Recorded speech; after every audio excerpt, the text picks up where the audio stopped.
नमस्कार दोस्तों, take math solutions में आपका स्वागत है। दोस्तों आज हम करते हैं एक्सरसाइज 5.2 के topics Argand plane and polar representation. ये दो टॉपिक है दोस्तों इसके, एक तो आर्गेंट प्लेन है और एक पोलर रिप्रेजेंटेशन है, ठीक है, कॉम्प्लेक्स नंबर की। तो देखो एक बार, तो सबसे पहले इसमें आता है आर्गेंट प्लेन, इसी को देखते हैं ये क्या होता है आर्गेंट प्लेन। देखो दोस्तों, हमने क्लास 9th और 10th में कार्टेशियन प्लेन पढ़ा था, ठीक है, तो उसको देख लेते हैं एक बार। कार्टेशियन प्लेन, इसमें हमारे पास क्या होता था, कोई भी पॉइंट होता था, मान लो ये पॉइंट गिवन है हमें 2,3, तो इसको हम कैसे रिप्रेजेंट करते थे। तो देखो इसके लिए हम ग्राफ बनाते थे, जैसे एक्स एक्सिस है, वाई एक्सिस है, ये ओरिजिन है 1 2 3, इसी प्रकार से 1 2 3, ठीक है, ये वाई डैश है, ये एक्स डैश है। दोस्तों यदि हमारे पास पॉइंट 2,3 होता था तो ये पहले एक्स वाला होता है, दूसरा वाई वाला, ठीक है, तो एक्स में 2 ये रहा, ठीक है, और वाई में 3 ये रहा दोस्तों, ठीक है। तो इसके सामने देखते थे हम, ठीक है, इस प्रकार से। तो ये वाला जो पॉइंट होता है वो होता है 2,3। तो कार्टेशियन प्लेन में हम इस प्रकार से पॉइंट प्लॉट करते थे, ठीक है। यदि मान लो हमारे पास सेकंड पॉइंट आ जाए, मान लो -2, -3, तो अब क्या करते थे, जैसे यहाँ पे -1 -2 -3 -1 -2, ठीक है। तो ये x वाला है, ये y वाला है दोस्तों सेकंड। तो x में -2 ये रहा और y में -3 ये रहा, तो इन दोनों के सामने बिल्कुल, तो ये वाला पॉइंट हो जाता था हमारा -2, -3। इस प्रकार से हम कार्टेशियन प्लेन में 9th और 10th क्लास में हमने पढ़ रखा है कि इस प्रकार से पॉइंट प्लॉट करते हैं। लेकिन अब क्या करना है, जो ये आर्गेंट प्लेन है दोस्तों, ये भी बिल्कुल सेम है इसका, ठीक है, जिस प्रकार से कार्टेशियन प्लेन होता था हमारा उसके बिल्कुल सेम है। लेकिन इसमें क्या करना पड़ेगा, हमने एक कॉम्प्लेक्स नंबर गिवन होता है हमारे पास, उसको हमने क्या करना है, इस प्रकार से प्लॉट करना है, ठीक है। तो देखो एक बार, मान लो हमारे पास एक कॉम्प्लेक्स नंबर है z = 2 + 3i, तो इसको हमने क्या करना है, इसको हमने इस प्रकार से रिप्रेजेंट करना, ग्राफ बनाना इसका, तो उसी को हम क्या बोलते हैं, आर्गेंट प्लेन बोलते हैं, ठीक है। कार्टेशियन प्लेन में हम पॉइंट को प्लॉट करते हैं और जो आर्गेंट प्लेन है उसमें हम कॉम्प्लेक्स नंबर को प्लॉट करते हैं दोस्तों, ये इनमें डिफरेंस है, ठीक है, याद रखना इसमें। तो इसमें देखो, ये हमें पता है ये रियल पार्ट है इसका और ये इमेजिनरी पार्ट है, तो इसको ऐसे लिखेंगे, जो इसका रियल पार्ट है, real part of complex number वो है 2, और जो इसका imaginary part of complex number वो है 3, जिसके साथ आई लगा हुआ वो इमेजिनरी पार्ट है दोस्तों, ठीक है। और देखो, तो पॉइंट हमारे पास क्या बना है इसमें, देखो एक बार, ये बन गया 2,3। पहले तो हमने रियल वाला पार्ट लिखना है, इसको x मानेंगे और ये y मान लेंगे, ठीक है। तो ये पॉइंट बन गया हमारा।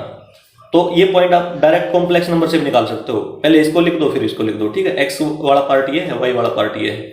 अब इसका ग्राफ बनाते हैं दोस्तों, ठीक है। देखो एक बार, अब ग्राफ बनाएंगे इसमें,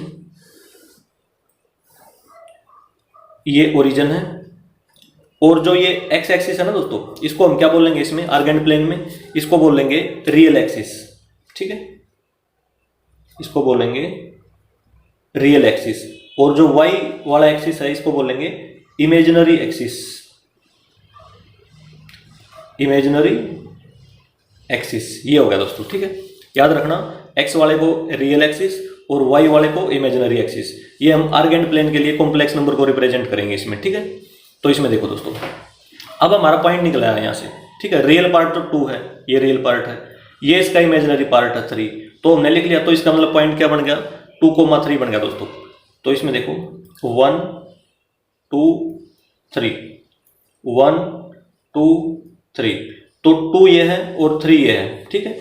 ये x वाला है दोस्तों, तो रियल एक्सिस पे ढूंढेंगे हम इसको, 2 ये रहा, और जो ये y वाला है इसको हम इमेजिनरी एक्सिस पे ढूंढेंगे, वो 3 ये रहा, ठीक है। इनके सामने ऐसे प्लॉट, सीधी लाइन प्लॉट कर देंगे 90 डिग्री पे, ठीक है। तो 2,3, तो ये हो जाएगा ये वाला पॉइंट दोस्तों, ठीक है। तो पॉइंट हमारे पास 2,3 हो गया इस प्रकार से। इस प्रकार से ये होता है दोस्तों आर्गेंट प्लेन, ठीक है। और ओरिजिन से इस पॉइंट की जो डिस्टेंस होती है उसको r बोलते हैं, याद रखना इसमें, ठीक है। ओरिजिन से इस पॉइंट की जो डिस्टेंस होती है उसको हम क्या बोलेंगे, आर बोलेंगे। अब देखो आगे एक दूसरा एग्जांपल लेते हैं दोस्तों अब हम, ठीक है। उसमें मान लो एक कॉम्प्लेक्स नंबर हमारे पास -2 प्लस में 3i, ये कॉम्प्लेक्स नंबर है, इसको हमने आर्गेंट प्लेन पे रिप्रेजेंट करना है। तो रिप्रेजेंट करने के लिए दोस्तों देखो रियल पार्ट क्या है इसका, रियल पार्ट है -2 और इसका इमेजिनरी पार्ट क्या है दोस्तों 3 है, ठीक। Imaginary part of complex number वो है 3। तो ये x होता है, ये y होता है दोस्तों। तो इससे हम डायरेक्ट लिखेंगे यहाँ पे, ठीक है। यहाँ पे डायरेक्ट लिख देंगे, जो पॉइंट बनेगा -2, 3, इसको हम डायरेक्ट याद रखेंगे, बार बार ऐसे लिखने की जरूरत नहीं होनी चाहिए दोस्तों, ठीक है। ये केवल समझाने के लिए है कि ये रियल पार्ट है इसका और ये इमेजिनरी पार्ट है जिसके साथ i लगा हुआ है। तो हम डायरेक्ट कॉम्प्लेक्स नंबर को देखेंगे, यहाँ से वैल्यू चेक कर लेंगे, ये x की है, ये y की है, ठीक है। तो ये बन गया दोस्तों हमारे पास। अब हमने क्या करना है, इसका ग्राफ बनाना है। तो ग्राफ बनाने के लिए देखो ये रियल एक्सिस है और ये इमेजिनरी एक्सिस है, इमेजिनरी एक्सिस ये हो गया दोस्तों, ठीक है। ये ओरिजिन है। तो इसमें देखो x की वैल्यू नेगेटिव है दोस्तों, तो -1 और -2 यहां तक ले ली, -3 भी ले लेंगे, ठीक है। और y की वैल्यू पॉजिटिव है तो यहां ऊपर की तरफ लेंगे 1, 2 और 3। अब -2 है, ये 3 है, तो यहाँ पे क्या होगा 90 डिग्री ड्रा कर देंगे इस प्रकार से, इसके सामने और इसके सामने, 3 के सामने ये हो जाएगा। तो ये वाला पॉइंट हो गया दोस्तों, ये पॉइंट होगा -2, 3। तो ये पॉइंट हमने ड्रा कर दिया और ओरिजिन से इस पॉइंट की जो डिस्टेंस होती है वो क्या होती है, वो होती है r, ठीक है। ये होती है दोस्तों डिस्टेंस, याद रखना। और जो ये r होती है दोस्तों वो देखो क्या होती है, r का जो फार्मूला होता है उसको याद रखना आपने, ये होता है √x² प्लस में y², ये होता है दोस्तों, ठीक है। अब देखो दोस्तों इसमें x और y आ गया, तो x और y की जो वैल्यू है वो हम यहाँ से पुट करेंगे। ये तो x की वैल्यू, ये y की वैल्यू, ये लिखी हुई ना हमने, x की जगह पे -2 रख देंगे, y की जगह पे 3 रख देंगे, तो r की वैल्यू आ जाएगी दोस्तों। इसमें आप i मत लिख देना, ठीक है। यदि आप इसमें i डाल दोगे तो ये गलत हो जाएगा, ठीक है। तो ये होता है दोस्तों आर्गेंट प्लेन हमारा, ठीक है। आप याद रखेंगे जो हमने कार्टेशियन प्लेन पढ़ा है उसमें हम पॉइंट को प्लॉट करते हैं, ठीक है। लेकिन जो हमारा आर्गेंट प्लेन है उसमें हम क्या करते हैं, जो कॉम्प्लेक्स नंबर गिवन होता है उसको प्लॉट करते हैं दोस्तों, इस प्रकार से, ठीक है। इसमें एक पॉइंट हमारा r आ जाएगा इसमें, ठीक है। r का जो फार्मूला वो याद रखना आपने, इस प्रकार से। बस यही आर्गेंट प्लेन में। अब देखो दोस्तों आगे, अब नेक्स्ट टॉपिक है दोस्तों इसका, वो है polar representation of complex numbers, of complex number. तो मान लो दोस्तों एक कॉम्प्लेक्स नंबर हमारे पास ये है, इसकी स्टैंडर्ड फॉर्म लिख रहा हूं मैं, z = x प्लस में iy, ठीक है। इसको आप ऐसे भी लिख सकते हो, z जिस प्रकार से हम पढ़ते हैं a प्लस में ib, ठीक है, या z = 2 प्लस में 3i, ऐसे भी लिख सकते हो दोस्तों, कैसे भी लिख लो इसको। तो देखो दोस्तों कॉम्प्लेक्स नंबर है कोई भी, उसको यदि पोलर रिप्रेजेंटेशन करनी है हमने उसकी, तो उसका मतलब ये होता है उस नंबर को हमने कन्वर्ट करना होता है, देखो उस नंबर को हमने कन्वर्ट करना होता है r और थीटा की फॉर्म में, ठीक है। उस कॉम्प्लेक्स नंबर को हम क्या कर देंगे, r और थीटा की फॉर्म में यदि कन्वर्ट कर देंगे ना, तो वो क्या हो जाएगा, उसका पोलर रिप्रेजेंटेशन हो जाएगा दोस्तों, ठीक है। तो देखो कैसे करना है, जैसे मान लो इसको है तो इसको कन्वर्ट करना पड़ेगा, लिख देता हूं इसमें, इसको यदि हम कन्वर्ट कर देंगे r और थीटा की फॉर्म में, जैसे r cos थीटा प्लस में r i sin थीटा। देखो दोस्तों एक तो r आ गया इसमें हमारा, इस कॉम्प्लेक्स नंबर में एक तो क्या आ गया, r आ गया और एक थीटा आ गया दोस्तों। तो इसको हमने r और थीटा की फॉर्म में क्या कर दिया, कन्वर्ट कर दिया। तो इसी को बोलते हैं हम पोलर रिप्रेजेंटेशन, याद रखेंगे। इसी को क्या बोलते हैं, पोलर रिप्रेजेंटेशन। कई बार क्या करते हैं यहाँ से r कॉमन आ जाता है, ठीक है, तो r इस प्रकार भी लिख देते हैं, इसको r कॉमन लेंगे तो इसके अंदर बचेगा cos थीटा प्लस में i sin थीटा। ये भी बिल्कुल ठीक है, ठीक है, ऐसे लिखो या ऐसे लिखो एक ही बात है दोस्तों, ठीक है, याद रखना इसमें। तो आप याद रखोगे कि जो पोलर रिप्रेजेंटेशन होती है वो हमारी, उसमें हम क्या करते हैं, कॉम्प्लेक्स नंबर को r और थीटा की फॉर्म में कन्वर्ट करते हैं, ठीक है, याद रखेंगे। और जो आर का मतलब होता है वो होता है मॉडुलस। ये हमारा आर्गेंट प्लेन से आएगा, ठीक है, इसका मतलब होता है मॉडुलस। और जो आर का जो फार्मूला होता है उसको भी आप याद रखना है, वो हमने अभी पढ़ा था पीछे, अंडर रूट में एक्स स्क्वायर प्लस में वाई स्क्वायर, ये होता है दोस्तों, ठीक है। और जो थीटा होता है उसको बोलते हैं हम आर्गुमेंट, आर्गुमेंट, ठीक है। ये चीज याद रखनी है दोस्तों आपने। अब देखो, अब ये थीटा क्या है दोस्तों, देखो एक बार, जैसे मान लो हमने भी आर्गेंट प्लेन में पढ़ा था, ठीक है, ये ओरिजिन है और ये एक्स एक्सिस है, ये वाई एक्सिस है, ठीक है। जो एक्स एक्सिस है उसको हम क्या बोलेंगे, पोलर एक्सिस बोलेंगे, पोलर रिप्रेजेंटेशन में, ठीक है। इसको हम क्या बोलेंगे, पोलर एक्सिस। मान लो एक पॉइंट हमें यहाँ पे गिवन है कोई भी, लेट पॉइंट, ये हमने मान लिया, ये हमें कोई भी पॉइंट गिवन है, इसकी ओरिजिन से जो डिस्टेंस होती है दोस्तों वो क्या होती है, आर होती है, ये आर। ये तो हमारे पास आर आ गया, ठीक है। इस आर का फार्मूला ये रहा हमारे पास, और ये एक्स और वाई की वैल्यू आएगी यहाँ से, एक्स की वैल्यू ये रही, वाई की वैल्यू ये रही, ठीक है। अच्छा, अब थीटा में आ जाओ। पोलर एक्सिस, जो एक्स एक्सिस है उससे जो एंगल बनेगा ना आर के साथ, उसी को हम क्या बोलते हैं, थीटा बोलते हैं दोस्तों। इस चीज को याद रखना, पोलर एक्सिस से जो आर की तरफ जो एंगल बनेगा दोस्तों, उसी को हम क्या बोलते हैं, थीटा बोलते हैं। तो इसमें हमने क्या करना होता है दोस्तों, एक तो आर की वैल्यू निकालनी होती है कॉम्प्लेक्स नंबर से। तो आर की वैल्यू दोस्तों हमारे पास फार्मूला है, एक्स और वाई की वैल्यू यहाँ से मिल जाएगी, आराम से निकाल लेंगे, आर की वैल्यू तो पुट कर देंगे हम, ठीक है। अब आती है बात थीटा की। थीटा की निकालने के लिए थोड़ा सा डिफिकल्ट प्रोसेस है दोस्तों, वो भी मैं बताऊंगा कि कैसे निकालनी है, ठीक है। उसको एग्जाम्पल से देखो एक बार, देखो एग्जाम्पल लेते हैं। मान लो एक कॉम्प्लेक्स नंबर है हमारे पास, z इक्वल टू 1 प्लस में √3i, ये हमारे पास कॉम्प्लेक्स नंबर है दोस्तों। इसको हमने पोलर फॉर्म में रिप्रेजेंट करना है, ठीक है। इसको हमने पोलर फॉर्म में रिप्रेजेंट करना है। तो देखो कैसे करेंगे, इस प्रकार से क्वेश्चन आएगा दोस्तों हमारे पास, 1 प्लस में √3i। तो सबसे पहले हमने क्या निकालना है, इसको r और थीटा की फॉर्म में कन्वर्ट करना है दोस्तों। तो r की वैल्यू निकालेंगे दोस्तों। r क्या होता है, मॉडुलस होता है, उसका फार्मूला हमारे पास है √x² प्लस में y²। तो x की वैल्यू तो दोस्तों ये रही हमारे पास, और y की वैल्यू ये रही, तो इसमें पुट कर देंगे, तो ये हो जाएगी 1², y क्या है, √3 है, √3²। अब रूट से स्क्वायर कैंसिल, तो r इक्वल टू √1 प्लस में 3, तो r इक्वल टू √4, वो क्या हो जाएगा, 2 हो जाएगा। तो इसका मतलब r की वैल्यू तो दोस्तों हमारी आ गई 2 आ गई, ठीक है। अब थीटा निकालनी है दोस्तों हमने, ठीक है। तो देखो थीटा निकालने के लिए क्या होगा, एक बार ये देखो, एक बार यहाँ पे मैं एक बार ग्राफ ड्रा कर रहा हूँ इसका, कि थीटा दोबारा बता रहा हूँ आपको क्या होता है। ये ओरिजिन है, ये एक्स एक्सिस है, पोलर एक्सिस, और ये वाई एक्सिस है दोस्तों। हमारे पास क्या है, क्या पॉइंट आया इसमें, एक तो 1 जो पॉइंट आया दोस्तों हमारे पास, वो आया है 1 और √3, ठीक है। ये तो x है और ये y है। तो इसमें देखो x तो मान लो 1 यहाँ पे है, और y में क्या है, √3 है दोस्तों। तो इसमें y में 1 यहाँ पे होगा, √3 का मतलब होता है 1.73, ठीक है। तो मान लो 2 इसमें यहाँ पे है, ये 2 है, तो 1.73 दोस्तों इसमें यहाँ पे होगा ना, 1.73। तो इन दोनों पॉइंटों को यदि हम मिलाएंगे इस प्रकार से, तो ये पॉइंट हमारे पास 1, √3 ये बनेगा दोस्तों, ठीक है। तो ये कौन से क्वाड्रेंट में है, फर्स्ट क्वाड्रेंट में है। आप याद रखेंगे इसको, कौन से क्वाड्रेंट में है, फर्स्ट क्वाड्रेंट में है। और यहाँ से ओरिजिन से लेके ये जो डिस्टेंस होती है वो क्या होती है, वो r होती है, और ये जो पोलर एक्सिस के साथ जो एंगल बनता है वो थीटा होता है। r तो हमने निकाल लिया, अब थीटा की बारी है।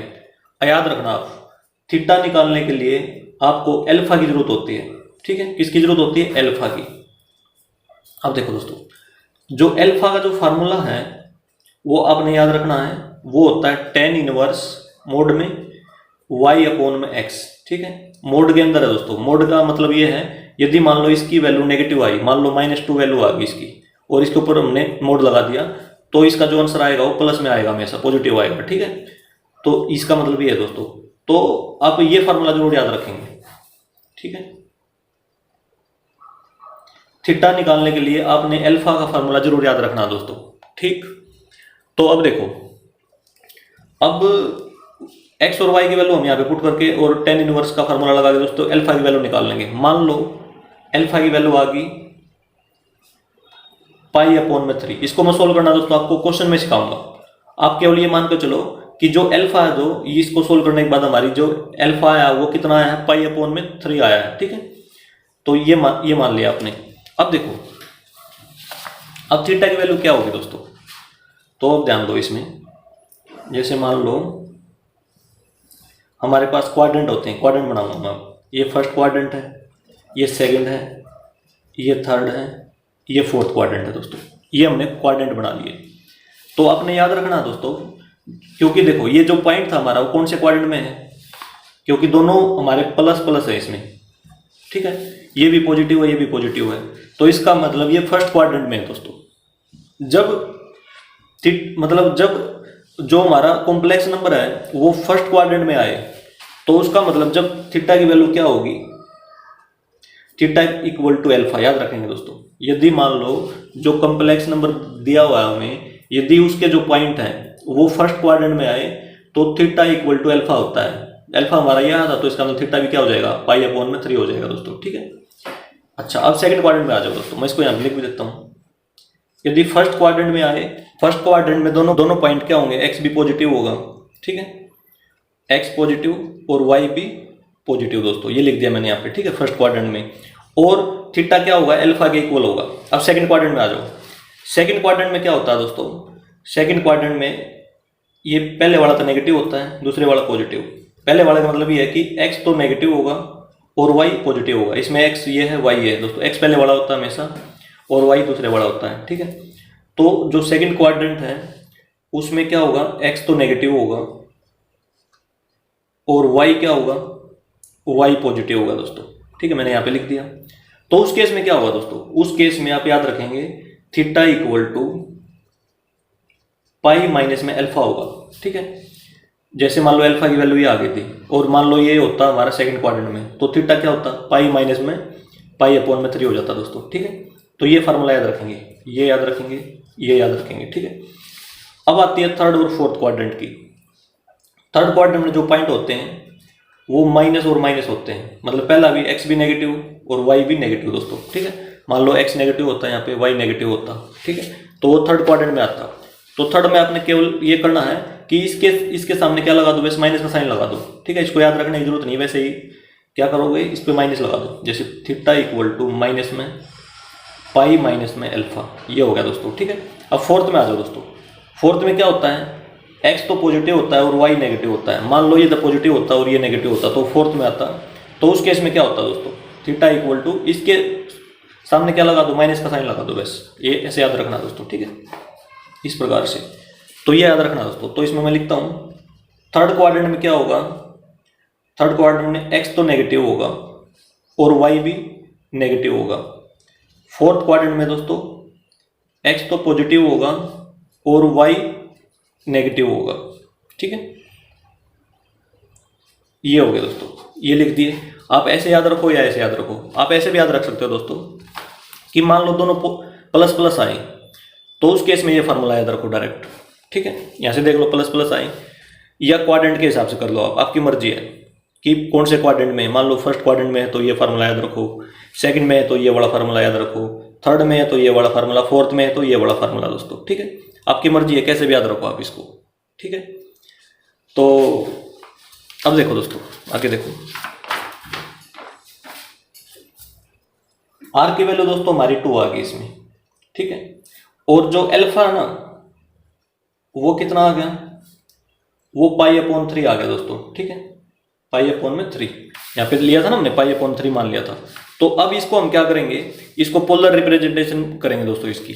तो ये हो जाएगी देखो, क्योंकि देखो जो कॉम्प्लेक्स नंबर है ना वो कौन से क्वाड्रेंट में लाई करता है, हमारा फर्स्ट क्वाड्रेंट में लाई करता है। ठीक है, तो therefore theta equal to alpha, जितनी अल्फा की वैल्यू आई वही थीटा हो जाएगा। अभी अभी पढ़ा था हमने, तो theta equal to pi upon में 3, ये हो जाता है दोस्तों। ठीक है, अब पोलर फॉर्म में देखो दोस्तों, पोलर फॉर्म में हमने ये पढ़ा था यहाँ पे कि कोई भी कॉम्प्लेक्स नंबर है उसको हम इसमें कन्वर्ट करना होता है। तो मैं इसको लिखता हूँ। ठीक है, पोलर फॉर्म वो होती है z equal to r cos theta plus में आर आई साइन थीटा। तो इसको ऐसे लिख देंगे z इक्वल टू आर की जगह क्या डालना है दोस्तों, आर की जगह 2 डाल देंगे, ठीक है। तो 2 कोस थीटा प्लस में 2 थीटा की जगह दोस्तों पाई अपॉन 3, पाई अपॉन में 3 डालना है, आर की जगह पे 2, आई की जगह पे आई, साइन थीटा की जगह पे पाई अपॉन में 3। ये हो गया दोस्तों, ठीक है। ये इसकी पोलर रिप्रेजेंटेशन हो गया दोस्तों, ये इसका आंसर आ गया, ठीक है। यदि हम इसमें से 2 कॉमन ले लें तो इसको ऐसे भी लिख सकते हैं 2 इंटू में कोस पाई अपॉन 3 प्लस में 2 तो बाहर चला गया, आई साइन पाई अपॉन में 3। ये हो जाती है दोस्तों इसकी पोलर रिप्रेजेंटेशन, ठीक है। इस प्रकार से करने दोस्तों हमने क्वेश्चन, और इसको सोल्व करना दोस्तों हम क्वेश्चनों में सीखेंगे, ठीक है। अभी तो केवल हमने इसकी बेसिक्स पढ़े हैं। इस प्रकार से होंगे दोस्तों हमारे एक्सरसाइज 5.2 के क्वेश्चन सारे के सारे, ठीक है। इससे आगे की वीडियो में दोस्तों हम एक्सरसाइज स्टार्ट करेंगे, एक्सरसाइज 5.2। दोस्तों यदि ये वीडियो आपको अच्छी लगी हो तो इसे लाइक और शेयर जरूर करें। थैंक यू दोस्तों।